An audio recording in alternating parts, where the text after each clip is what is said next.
Assalamualaikum warahmatullahi wabarakatuh. Saya Sukisman Purtadi. Selamat datang di kelas saya Eksperimen Kimia di Sekolah.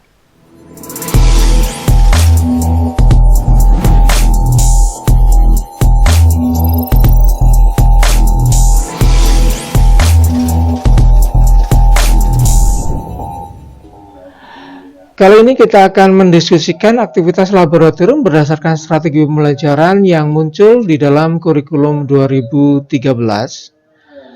Di dalam kurikulum 2013 ini menganut standar proses atau bersesuaian dengan standar proses yang ditetapkan berdasarkan peraturan Menteri Pendidikan dan Kebudayaan nomor 22 tahun 2016. Di dalam standar proses itu, kalau kita cermati di dalam lampirannya ada beberapa strategi yang muncul. Yang pertama disebutkan bahwa untuk membelajarkan keterampilan dan juga pengetahuan perlu diterapkan pembelajaran yang berbasis penyingkapan atau penelitian. Kata lainnya adalah discovery atau inquiry learning. Pada kalimat yang di bawahnya yang muncul juga di dalam standar proses ini, pendekatan pembelajaran yang disarankan adalah pendekatan pembelajaran yang menghasilkan karya berbasis pemecahan masalah atau project based learning. Jadi itu adalah strategi-strategi pembelajaran yang akan kita diskusikan dan bagaimana kalau ini dikaitkan dengan aktivitas kegiatan laboratorium. Jadi yang pertama kita akan membahas tentang project based learning. Kita akan mulai dari apa itu project based learning, kemudian bagaimana prinsip-prinsipnya, dan yang terakhir adalah penerapannya. Kita mulai dari definisinya. Dari berbagai macam sumber, kita akan mengetahui bahwa sebenarnya project based learning itu sebuah pendekatan pembelajaran atau sebuah pendekatan yang pedagogis yang dimulai dari inisiatif siswa, kemudian difasilitasi oleh si pendidik atau guru, dan proses pembelajarannya diorganisasikan sedemikian sehingga mengacu pada bagaimana kita akan menghasilkan sebuah project. Dari sini kita akan melihat bahwa project based learning itu memiliki akar di dalam teori-teori konstruktivisme atau teori-teori belajar konstruktivis. Jadi sebuah proses belajar itu memiliki konteks yang khusus, dan si pembelajar secara aktif mengkonstruksi pemahaman mereka dengan terlibat langsung di dalam sebuah proses pembelajaran yang bermakna, yang berkaitan dengan isu-isu yang ada di dalam dunia nyata mereka. Kadang-kadang kita akan melihat beberapa orang akan mengatakan bahwa project based learning itu sama dengan problem based learning. Tetapi ada juga yang menyatakan bahwa problem based learning dan project based learning itu sesuatu yang berbeda. Ya, kita akan membedakan antara problem based learning dengan project based learning. Terutama karena memang problem based learning itu memiliki sejarah yang berbeda dengan project based learning, dan kita melihat bahwa perbedaannya itu adalah terletak pada bagaimana hasil pembelajaran nantinya. Kalau di dalam project based learning itu akan menghasilkan sebuah artefak. Jadi proses pembelajarannya itu meminta siswa untuk mengkonstruksi sebuah hasil yang nyata, hasil yang konkret, seperti hasil project ya, seperti misalnya benda, model, dan beberapa hasil pembelajaran yang lainnya sebagai jawaban dari menjawab masalah-masalah atau pertanyaan-pertanyaan yang disampaikan di depan. Sementara problem based learning tidak selalu menghasilkan sebuah artefak atau benda yang nyatanya. Beberapa prinsip yang kita lihat sebagai ciri khas dari project based learning supaya kita bisa membedakan project based learning dari pendekatan-pendekatan yang lain. Beberapa prinsip. Yang pertama kita tinjau dari prinsip siswa itu. Jadi bagaimana tujuan belajar si siswa. Sebuah kurikulum yang menekankan pada pencapaian project based learning itu akan menekankan dua hal atau memfokuskan pada dua hal. Yang pertama adalah konsep-konsep kunci dan pemahaman konsep ini diturunkan dari standar atau kurikulum yang secara nasional. Jadi tujuan pembelajarannya itu sudah ditetapkan di dalam kurikulum secara nasional. Kemudian isi atau materi dari sebuah mata pelajaran itu sesuai dengan keterampilan abad 21. Kita tahu beberapa keterampilan abad 21 seperti misalnya berpikir kritis, memecahkan masalah, bekerja sama, kemudian bagaimana manajemen diri sendiri dan sebagainya. Itu adalah prinsip yang pertama dari project based learning. Kemudian bagaimana sentralitas dari sebuah project itu? Hal yang menjadikan project based learning itu berbeda dari pendekatan yang lain itu adalah project itu bukan merupakan sebuah titik akhir dari proses pembelajaran. Jadi pencapaian project yang nantinya akan dibuat oleh siswa terakhir ya. Jadi kalau sebuah proses pembelajaran kemudian menggunakan project, hasil dari proyek itu bukan titik akhir dari proses pembelajaran, tetapi lebih pada penekanan yang menekankan bahwa pendekatan project based learning menekankan project sebagai sebuah proses. Jadi bagaimana project itu dibentuk, kemudian bagaimana siswa berprogres di dalam mengerjakan proyek itu adalah ini adalah bagian yang menjadi tujuan dari project based learning, bukan dari menghasilkan proyek itu sendiri. Jadi sekali lagi bahwa proyek itu bukan dijadikan sebagai titik puncak atau sebagai hasil akhir dari proses pembelajaran project based learning. Jadi justru project based learning itu menekankan bagaimana progres pencapaian dari membuat sebuah project itu sendiri. Kemudian prinsip yang berikutnya adalah tentang konteksnya. Sebuah project itu harus otentik, bermakna, kemudian berhubungan dengan dunia nyata atau isu-isu penting yang berkaitan dengan baik materi pembelajaran maupun tujuan si pembelajar itu, kemudian juga harus bisa dihubungkan dengan concernnya si siswa dan juga minat mereka terhadap mata pelajaran. Seperti yang kalau Anda tahu bahwa ini sangat konstruktivis ya, ini sangat konstruktivis yang menekankan bagaimana si siswa itu menjadi pusat dari proses pembelajaran. Bahkan lebih jauh, sebuah proyek yang kita buat atau kita desain itu harus didesain dengan benar-benar, kemudian pertanyaan-pertanyaannya itu harus open-ended.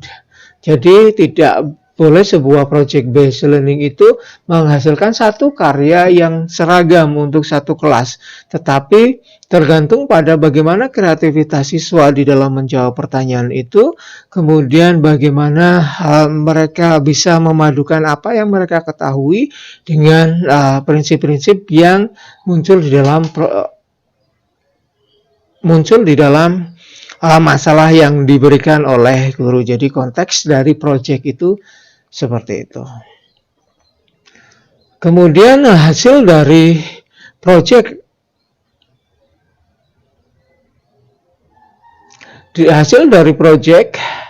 atau artefak dari project itu harus melibatkan kreativitas, menciptakan suatu yang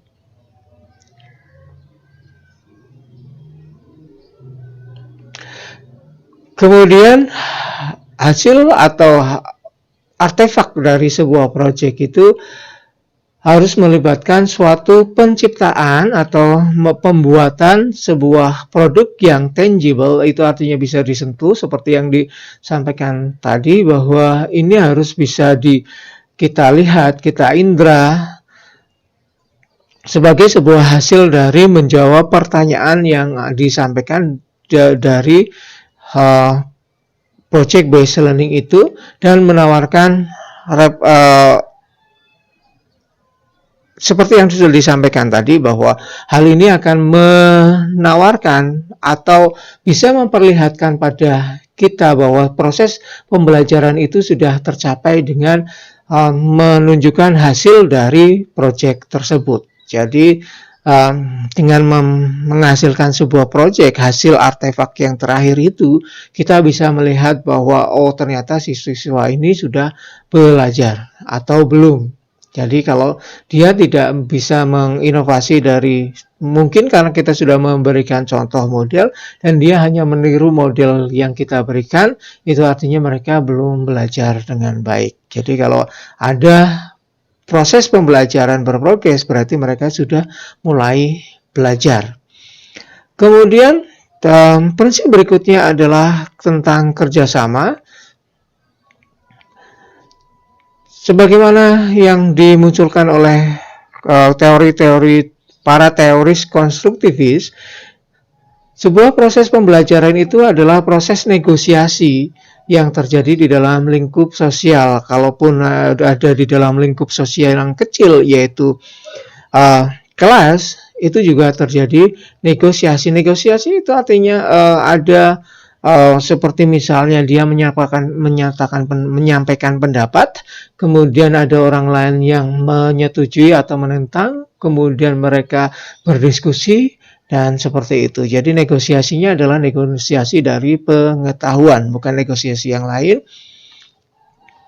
Kemudian project based learning itu meminta siswa untuk bekerja bersama di dalam sebuah kelompok. Jadi prosesnya harus menciptakan bagaimana suasana kelompok itu terbangun. Jadi manajemen berkelompok itu muncul di dalam proses pembelajaran yang project based learning. Kemudian hasilnya merupakan hasil kesepakatan bersama di dalam kelompok tersebut, yang merupakan hasil pemecahan masalah, hasil negosiasi untuk memecahkan masalah yang diberikan tadi. Jadi bukan merupakan sebuah hasil pemecahan masalah yang individual. Jadi lebih ditekankan bagaimana siswa itu memunculkan mereka saling berkomunikasi di dalam sebuah kelompok, baik kelompok kecil maupun kelompok besar. Itu adalah project based learning. Kemudian bagaimana konstruksi pengetahuan yang diinginkan di dalam project based learning? Di dalam project based learning itu melibatkan siswa di dalam proses mengkonstruksi pengetahuannya melalui sebuah pemahaman atau sebuah proses inquiry. Jadi inquiry itu seperti penelitian, ya, lebih ke penekanannya pada investigasi. Jadi melalui sebuah investigasi yang mendalam, Nah, kemudian juga di dalam proses investigasi itu ada berpikir kritisnya dan menggunakan proses pemecahan masalah dengan mungkin akan terjadi revisi atau mungkin pembenahan pengetahuan apa yang sudah dimilikinya dan apa yang diperlukan untuk memahami sebelum proses pembelajaran itu berlanjut ke tahapan berikutnya. Jadi sekali lagi, konstruksi pengetahuan itu selalu dilibatkan dengan menggunakan proses investigasi yang mendalam, yang melibatkan berpikir kritis, kemudian ada tadi bekerja sama untuk memecahkan sebuah masalah, dan di dalam proses bekerja sama itu ada negosiasi pengetahuan. Apa sih yang sudah kamu ketahui, apa sih yang saya ketahui, kemudian dari proses diskusi itu mereka tahu, oh ternyata pengetahuan saya benar atau pengetahuan saya harus diperbaiki, gitu, seperti itu. Itu adalah konstruksi pengetahuannya ada di dalam proses itu. Jadi bagaimana pengetahuan itu kemudian disusun oleh siswa itu terjadi dalam proses yang semacam itu. Prinsip berikutnya adalah keterlibatan siswa di dalam pembelajaran berbasis project. Kalau kita menerapkan project based learning untuk proses pembelajaran kita harus melibatkan siswa dan kita harus benar-benar menampilkan keterlibatan siswa kita di dalam proses pembelajaran itu dari awal project ini, dari awal langkah project ini sampai dengan akhir. Jadi bagaimana keterlibatan siswa mulai dari menentukan project, kemudian bagaimana partisipasi aktif mereka di dalam memilih, kemudian memecahkan masalah untuk project based learning ini adalah bagian yang penting di dalam proses pembentukan pengetahuan seperti yang sudah saya jelaskan di awal tadi. Berkaitan dengan konstruktivis, teori-teori yang menyangkut konstruktivis, project-based learning ini menekankan bagaimana pembelajaran itu menggunakan scaffolding. Scaffolding itu adalah sebuah sumber atau mungkin metode ya, atau sebuah teknik yang digunakan di dalam proses pembelajaran, baik itu guru, baik mungkin juga teman, kemudian bahan belajar atau teknologi yang digunakan untuk membantu siswa. Anda akan mengingat zona proximal development, yaitu di mana siswa memerlukan sebuah bantuan untuk mencapai sebuah tugas yang sebenarnya mereka bisa, tetapi mereka tidak dapat mencapainya tanpa sebuah bantuan. Nah, proses pembantuan ini namanya adalah scaffolding. Ciri dari sebuah scaffolding ini adalah dia akan selain dia akan membantu siswa untuk mencapai proses pembelajaran, dua hal yang menjadi kunci dari scaffolding itu. Yang pertama, bahwa scaffolding itu harus benar-benar sesuai dengan pemahaman siswa yang sekarang, dan yang kedua adalah scaffolding itu harus dihilangkan dengan berjalannya waktu sedikit demi sedikit, sehingga mereka bisa menerapkan sebuah pengetahuan baru tanpa adanya scaffolding lagi. Bedanya dengan bantuan yang lain, kalau bantuan seperti guided itu akan terus sampai siswa muncul apa yang diinginkan, tetapi di dalam scaffolding itu kalau dia muncul belum berarti bahwa mereka sudah mencapai apa yang kita maksud, tetapi kemudian di tahap berikutnya kita hilangkan beberapa bagian dari guide kita atau bantuan kita, kemudian beberapa tahapan berikutnya dihilangkan yang lainnya sampai akhirnya mereka bisa mencapai hal yang kita inginkan. Kemudian prinsip berikutnya adalah penilaian.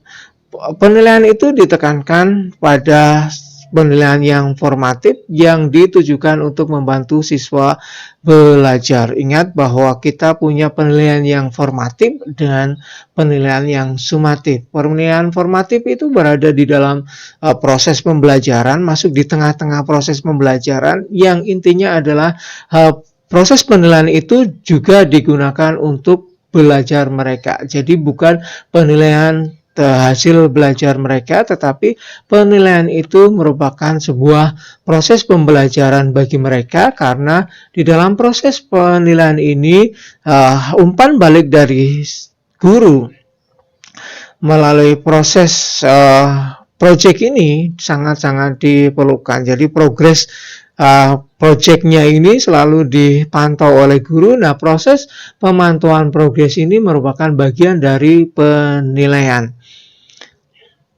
Jadi penilaian itu tidak hanya pada titik akhir dari proyeknya itu, tetapi bagaimana setiap tahapan-tahapan itu dinilai untuk memastikan bahwa pembelajaran itu berkreasi dengan proyeknya mereka sendiri dengan melalui progres yang dimunculkan di dalam pembelajaran itu sendiri. Kemudian prinsip berikutnya adalah publisitas. Jadi publisitas itu adalah bagaimana kita menampilkan, mengkomunikasikan proyek yang sudah dicapai oleh siswa itu kepada publik. Publik di sini tidak selalu masyarakat yang luas.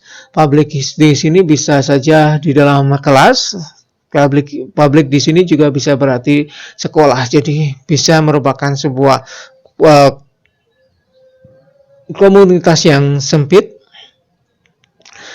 Ini akan menampilkan keterampilan komunikasi siswa dan juga memotivasi siswa, dan dengan menampilkan apa yang mereka sudah hasilkan di dalam proses project based learning ini akan memberikan juga umpan balik pada mereka tentang project yang sudah mereka hasilkan.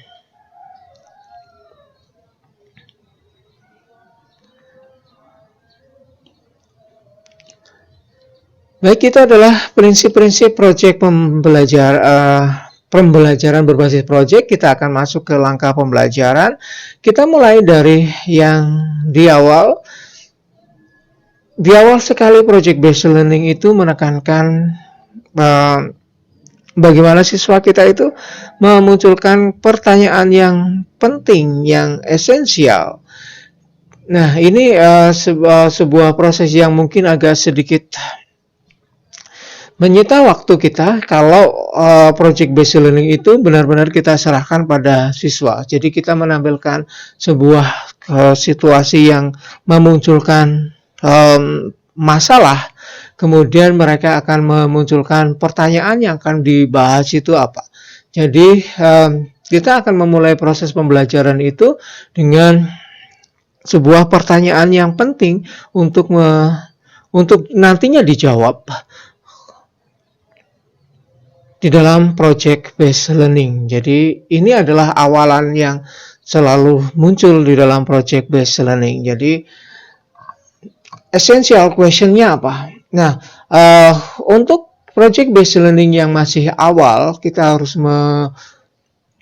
yang masih melatihkan bagaimana mereka atau si siswa ini project based learning, essential question ini juga bisa disampaikan oleh gurunya, atau seperti kalau kita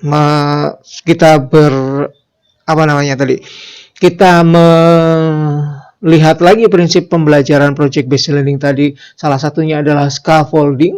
Kalau kita belum bisa memastikan bahwa siswanya akan bisa memunculkan pertanyaan yang bisa dilanjutkan untuk project based learning, kita dapat membantunya.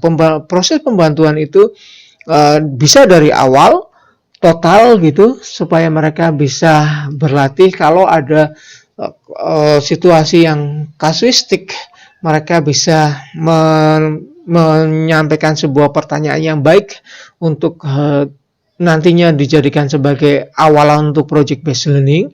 Kita juga bisa membantu mereka dengan menggiring mereka dengan pertanyaan-pertanyaan yang terstruktur untuk sampai pada pertanyaannya itu sebenarnya apa yang diinginkan gitu. Jadi tidak seluruh project based learning itu kita serahkan pada siswa total. Jadi apalagi kalau masih di awal. Project based learning itu bukan sesuatu yang kita tekankan hanya untuk kita lakukan, untuk kita tempelkan di dalam rencana pembelajaran kita supaya rencana pembelajaran pelaksanaan pembelajaran kita mewah, tetapi lebih dari itu kita sedang melatihkan bagaimana mereka menghadapi dunia nyatanya. Kalau ada suatu masalah atau situasi yang memunculkan masalah atau situasi yang berkaitan dengan masalah, bagaimana sih sebenarnya kita memecahkan masalah itu dengan pertama kali kita menarik apa sih sebenarnya inti dari masalah itu, atau dengan memunculkan pertanyaan inti dari si inti dari masalah di dalam kasus tersebut. Jadi kita membantu siswa total, kemudian kalau mereka sudah terbiasa baru kita kurangi sampai akhirnya kita bisa melihat bahwa kalau ada kasus dengan secara otomatis mereka akan memunculkan pertanyaan inti dari untuk dimunculkan sebagai project based learning. Kemudian langkah berikutnya, kita meminta siswa untuk mendesain sebuah perencanaan project. Jadi setelah memunculkan pertanyaan, kemudian siswa akan memunculkan atau mendiskusikan rencana untuk projectnya itu seperti apa untuk memecahkan masalah tersebut. Nah, sekali lagi, kita sebagai guru yang kalau kita menerapkan project based learning di awal, kita juga membantu mereka bagaimana sih mendesain atau merencanakan sebuah project dari awal sekali. Jadi mungkin mengembangkan pertanyaannya, kemudian kita meminta siswa untuk melihat lagi pertanyaan seperti apa, kemudian kita mendiskusikan dengan siswa kalau pertanyaannya semacam ini, kita akan menjawabnya dengan cara seperti apa. Oleh karena itu, kita mulai menyusun langkah-langkah pemecahan masalah itu untuk menciptakan sebuah hasil project di sana. Jadi langkah berikutnya adalah mendesain perencanaan penyelesaian masalah untuk menghasilkan sebuah project.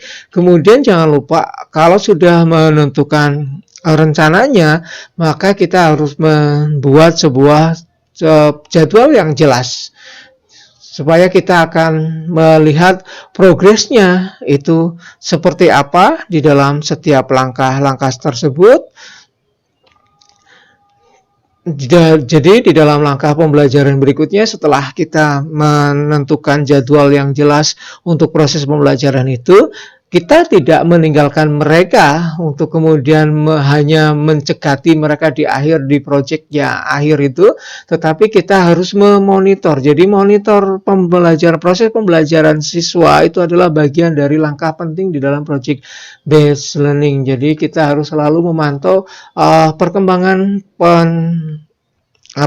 pemecahan masalah itu dengan membusukan project nanti, supaya kita melihat bahwa mereka sudah on the track atau belum. Kemudian kita juga harus mengakses outcome, tidak hanya progress tadi, kita juga menilai outcome-nya. Walaupun titik tekannya tadi sekali lagi fokus utamanya bukan pada hasil dari project itu, tetapi kita juga harus menilainya. Bukan berarti bahwa kalau bukan merupakan fokus dari proses pembelajaran itu, kemudian kita AB terhadap si outcome itu sendiri. Dan yang terakhir adalah kita mengevaluasi semua proses pengalaman yang dilakukan oleh siswa kita.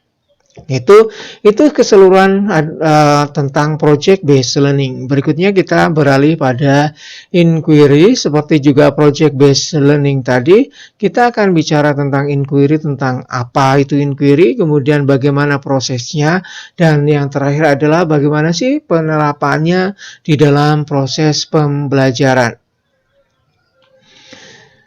Inquiry itu memiliki definisi yang, kalau kita melihat dari definisi yang disampaikan oleh NRC tahun 1996, definisinya adalah sebagai berikut. Sebuah inquiry itu atau proses inquiry atau adalah inquiry itu sendiri adalah aktivitas banyak bentuk yang meliputi membuat observasi, mengajukan pertanyaan, menganalisis buku dan berbagai sumber informasi lainnya untuk melihat apa yang sudah diketahui, kemudian merencanakan investigasi, mereview apa yang sudah diketahui berkaitan dengan data hasil eksperimen, menggunakan peralatan untuk mengumpulkan, menganalisis dan menginterpretasi data, mengusulkan jawaban, penjelasan dan prediksi, dan mengkomunikasikan hasil. Inquiry juga memerlukan identifikasi asumsi, menggunakan pemikiran kritis dan logis, dan mempertimbangkan penjelasan alternatif.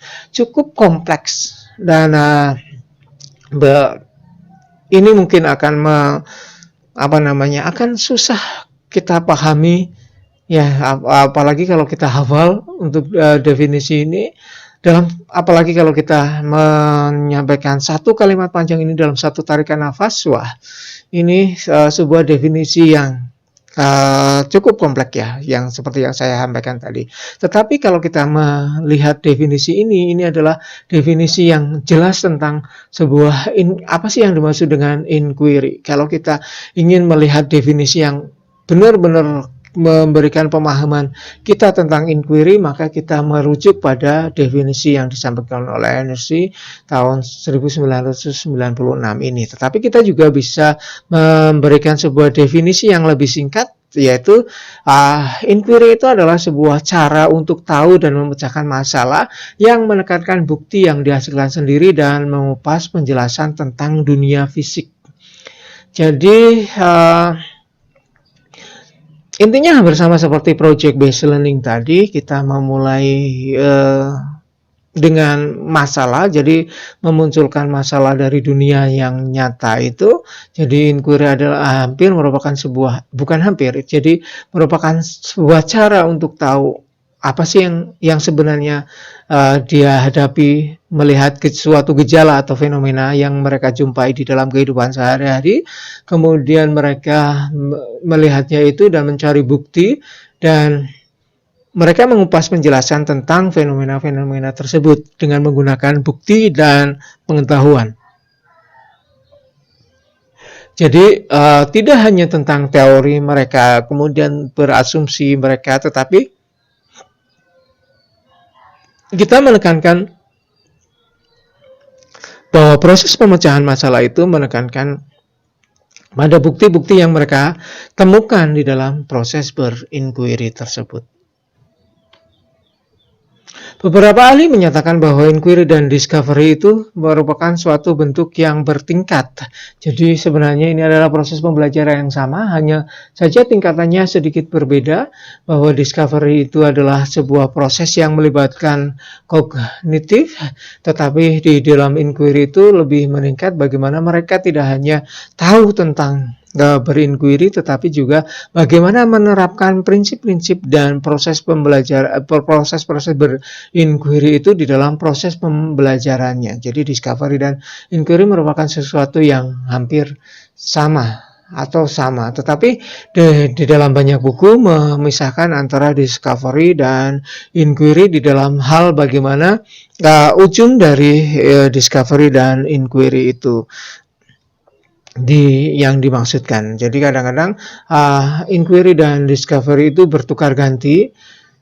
Seperti juga tadi project based learning dengan problem based learning itu dikatakan bahwa problem based learning itu adalah bagian dari project based learning, maka ada satu buku yang menyatakan bahwa discovery itu adalah bagian dari berproses inquiry. Jadi nanti kita akan melihat bahwa inquiry itu memiliki beberapa tahapan, dan kita akan membahasnya di dalam penerapannya di dalam pembelajaran. Sebelumnya kita akan melihat prinsip-prinsip inquiry. Ada 5 prinsip dasar yang disampaikan di dalam kalau kita melihat inquiry. Yang pertama, bahwa siswa itu terlibat di dalam proses pembelajaran, yang menekankan bagaimana inquiry itu ditekankan pada pertanyaan. Basisnya adalah pertanyaan. Jadi kalau kita melihat dari definisi dari inquiry itu basisnya adalah inquiry, yang berarti bertanya. Jadi proses inquiry itu dasarnya adalah atau diawali dari bertanya. Kemudian di dalam proses inquiry, prinsip yang kedua itu siswa mementingkan bukti dalam merespon sebuah pertanyaan. Sekali lagi, bahwa kita tidak menginginkan mereka hanya beropini, mereka hanya menyampaikan sebuah asumsi untuk menjawab sebuah pertanyaan, atau hanya teoritis saja, tetapi mereka mengupas atau menjawab sebuah pertanyaan itu berdasarkan bukti yang mereka peroleh saat mereka berinvestigasi atau berinquiry. Kemudian dari bukti yang mereka sampaikan, mereka merumuskan penjelasan ataupun menjawab si pertanyaan tadi menggunakan bukti. Jadi penekanannya adalah waktu dia menjawab pertanyaan-pertanyaan itu tidak hanya sekedar pemahaman mereka terhadap sebuah konsep saja, tetapi apa sih bukti yang mereka dapatkan di dalam proses berinvestigasi tersebut. Kemudian ini adalah penjelasan mereka, bahwa mereka selalu menghubungkan antara apa yang mereka sudah ketahui, yaitu pengetahuan ilmiah, dengan penjelasan yang tadi yang menggunakan bukti. Jadi kalau sudah dapat buktinya, mereka tidak hanya sekedar menjelaskan tentang bukti-bukti apa yang mereka sampaikan, tetapi juga balik lagi mereka akan mengkaitkan antara bukti yang mereka peroleh dengan teori apa yang mereka ketahui sebelumnya, sehingga menciptakan sebuah jawaban dari pertanyaan, sebuah jawaban yang kompleks, ya. Kemudian yang terakhir adalah siswa mengkomunikasikan dan menanggapi penjelasan siswa yang lain. Jadi proses komunikasi menjadi bagian yang penting di dalam sebuah inquiry. Jadi tanpa sebuah komunikasi itu sebenarnya prinsip inquiry itu menjadi sebuah prinsip, atau proses pembelajaran itu menjadi sebuah proses pembelajaran yang kurang, karena prinsipnya jadi hilang satu. Kemudian bagaimana langkah-langkah pembelajaran inquiry? Sebenarnya ada banyak ahli yang menyampaikan langkah-langkah pembelajaran inquiry itu. Ada yang menyampaikan 9 langkah, 7 langkah, 5 langkah inquiry itu. Tetapi saya akan mengambil yang tengah saja, yang akan saya jelaskan sebagai berikut. Sebuah inquiry tadi selalu diawali dengan pertanyaan, tetapi sebelum mereka menyampaikan sebuah pertanyaan, mereka harus bisa mengobservasi atau mengamati dulu fenomenanya atau sebuah benda yang akan memunculkan sebuah pertanyaan. Di dalam mengobservasi ini diharapkan siswa akan mengidentifikasi persamaan dan perbedaan antara berbagai objek yang mereka amati, kemudian menggunakan peralatan dan instrumen yang penting untuk memperpanjang indera mereka. Jadi instrumen atau alat-alat yang digunakan untuk mengukur benda ini merupakan sebuah perpanjangan indera. Mengapa sebuah perpanjangan indera? Indera kita seperti melihat, menyentuh, gitu, merasakan dan yang lain-lainnya.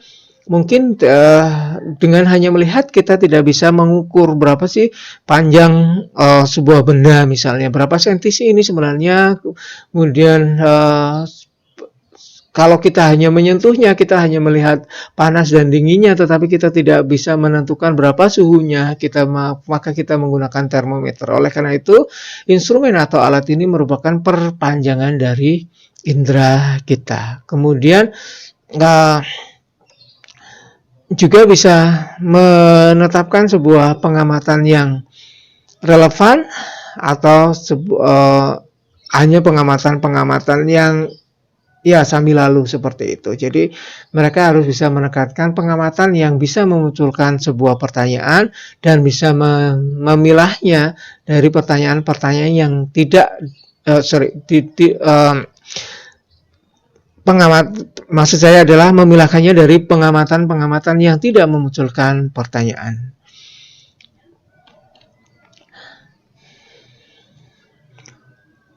Kemudian langkah berikutnya adalah menanya. Menanya itu di dalam proses menanya itu siswa diminta untuk menyampaikan berbagai macam pertanyaan berdasarkan fenomena, tetapi juga harus juga bisa menetapkan pertanyaan mana sih yang bisa dijawab dengan melalui investigasi atau pertanyaan yang tidak dijawab dengan investigasi.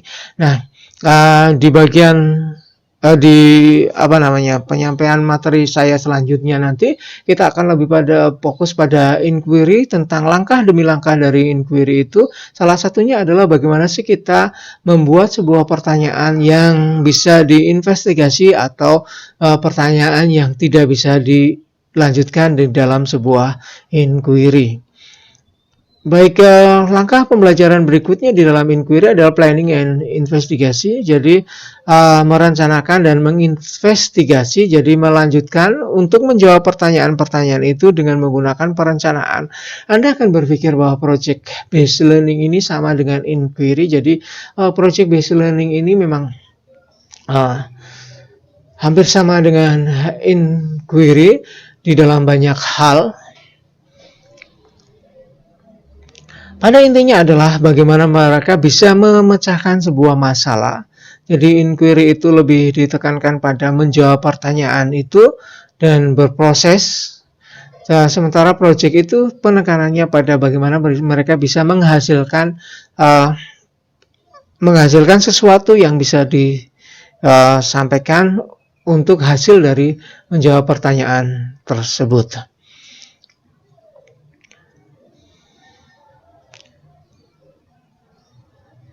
Di dalam proses merencanakan dan menginvestigasi ini, mereka akan merencanakan terlebih dahulu juga mereka bisa menentukan variabel mana yang bisa diubah, mana yang merupakan hasil dari proses perubahan variabel itu. Jadi mereka bisa menentukan variabel bebas dan terikat. Kemudian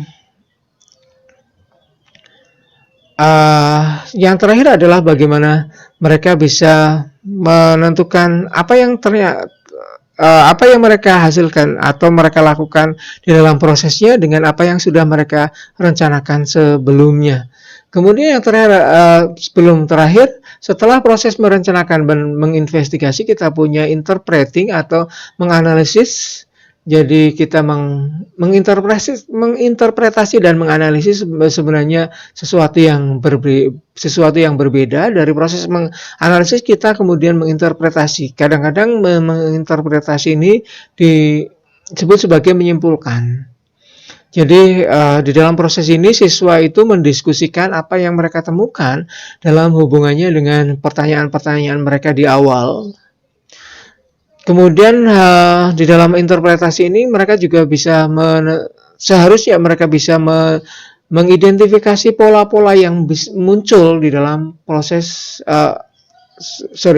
di dalam data yang mereka hasilkan di dalam investigasi ataupun pengamatan-pengamatan yang lain, atau mungkin juga pengukuran dan bagaimana pola-pola ini bisa diikuti dari variabel bebas dan variabel terikatnya. Dan terakhir adalah mengkomunikasikan. Sekali lagi bahwa inquiry itu tidak lepas dari berkomunikasi. Di dalam mengkomunikasikan ini, siswa diharapkan akan menggunakan gambar, kemudian mereka menggunakan tulisan mereka, atau juga menciptakan model atau mungkin lukisan untuk menampilkan Iya, gambar ya. Kita di Indonesia membedakan lukisan dan gambar. Untuk ya bisa gambar, bisa lukisan, bisa carta, bisa apapun yang mempresentasikan ide-ide mereka, bisa menggunakan tabel grafik dan yang lain-lainnya untuk berkomunikasi dengan orang lain.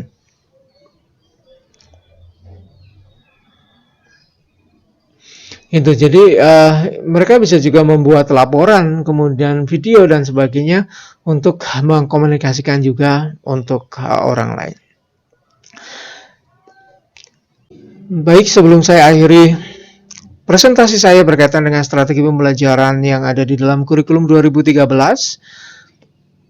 silakan berikan komentar di dalam video ini, di dalam komentar video ini dengan menjawab pertanyaan, yang pertama adalah apakah inquiry itu bisa digunakan untuk seluruh konsep di dalam pembelajaran kimia.